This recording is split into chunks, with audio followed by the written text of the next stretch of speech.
Çocukların gelişiminde rutinlerin ve kuralların çok önemli bir yeri vardır. Duygusal ve biyolojik gelişimi için belli rutinlerin belirlenmesi ve devam ettirilmesi gerekir. Okulların tatil olmasıyla birlikte çocukların boş zamanları artar ve rutinler, kurallarda değişiklik gözlemlemeye başlarız. Bu değişiklikleri özellikle uyku saatlerinde ve dijital ekran kullanımında görürüz.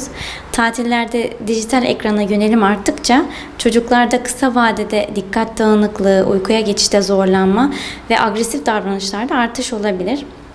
Uzun bir okul serüveninden sonra çocuklar elbette bir molayı hak eder ve zamanları keyifli bir şekilde geçirmek isterler. Ancak bu zaman aktivitelerin teknolojik aletlerle doldurulması yaz tatilinin amacından uzaklaştırır. Biz çocukların daha fazla güneşe çıkmasını, koşmasını, sosyalleşmesini ve ailesiyle yeterince vakit geçirebilmesini isteriz.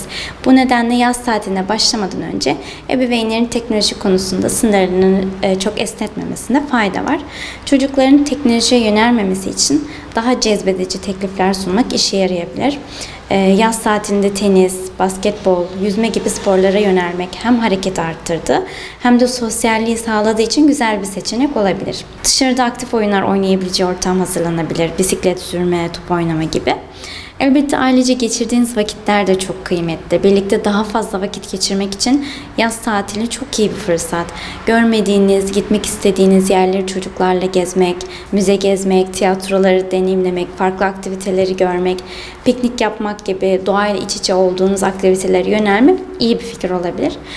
Teknolojik aletleri kullandığındaysa bu zaman dilimleri için sınır belirlemek gerekir. Okul zamanında belirlemiş olduğunuz zaman sınırıyla yaz tatilindeki kullanım süresinin arasında çok fark olması okul başladığında çocuğunuzun okul rutinlerine geri dönmesini zorlaştırabilir.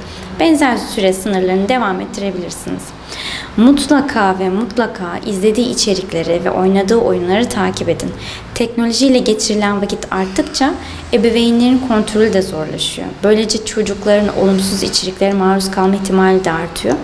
Son olarak teknoloji konusunda sınır koyarken aynı sınırı kendimiz için de çizebilmek gerekir ki bu sınırların uygulanabilir ve sağlıklı sınırlar olduğunu çocuklara gösterebilelim.